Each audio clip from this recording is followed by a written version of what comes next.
So once again mga ka-GC Tech, ngayon ituturo ko sa inyo kung paano mag-terminate ng fiber optics So pasensya na kayo, ngayon naman tayo nakabalik sa pagko-content. May maraming inaasikaso at busy sa personal na buhay, kaya ngayon lang naman tayo ulit nakapag-content. So ayan, magbabalik ako sa inyo at magbibigay ng mga kaalaman at mga tricks at mga tips dito sa aking channel. So ayan. So bago yon, kung bago pa lang sa aking channel, huwag mo naman kalimutan i-click yung subscribe button and click mo na rin yung bell button para update ka sa aking mga tutorial.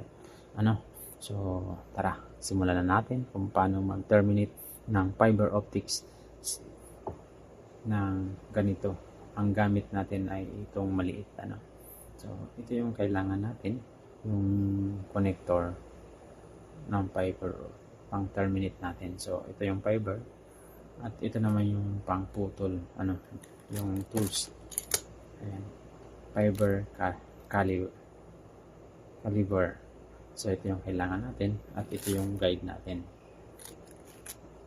At syempre ito, kailangan din natin ito, pamputol, So bago yun, ito muna. So fiber wire, so meron niyang kasamang wire, wire, ito yung nagpapatusog sa kanya.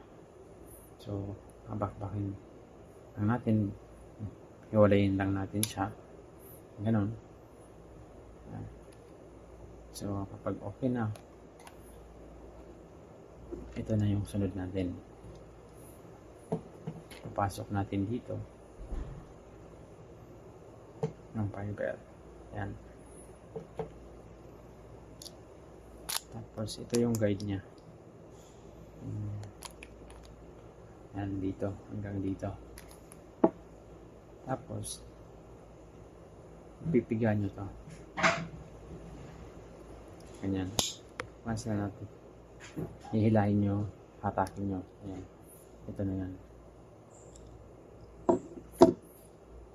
Sunod natin gagawin ay ito na. Gagamitin natin ito. So dito, meron itong talim. Ayan, dito. So ito, lalagay natin dito para maalis yung kulay blue. So ang gawin natin dito ay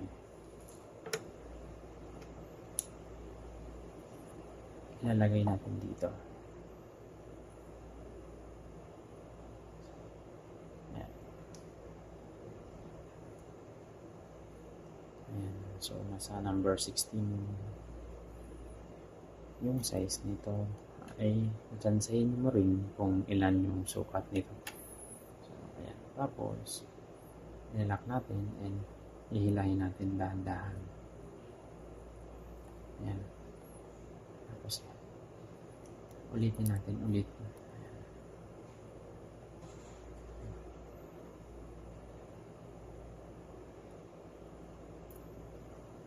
Para manalis.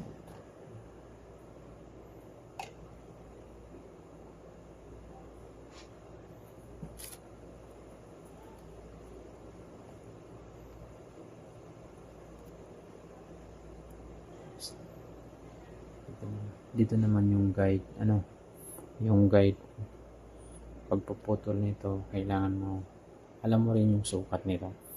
Then yung sukat nito ay 28mm. So nalagay natin dito. Tapos pupush natin dyan at pipindutin natin ito para maputol yung fiber. Tapos hatakin natin pataas. Ayun.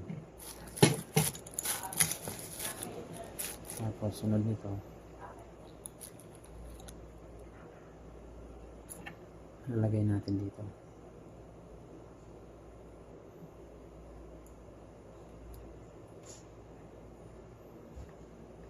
So ayan.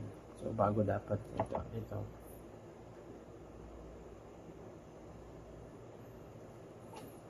nakalagay na, at ito yung susunod natin, ilalagay na natin dito sa fiber connector. So, dahan-dahan lang yung paglagay nito. Ito, pasok natin. Ito.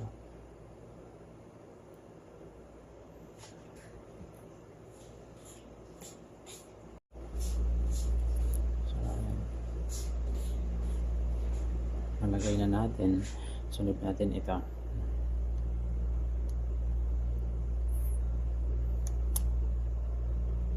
So, ayan.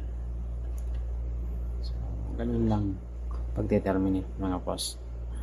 At ayan, pwede mo nang i-test sa inyong fiber connection dun sa fiber switch or sa MediaCon.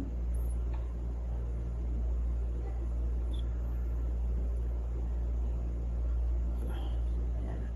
So, thank you sa panonood. Kung bago ka pa lang sa aking channel, huwag mo nang kalimutan i-click yung bell button para ma-notify ka sa aking mga susunod na video.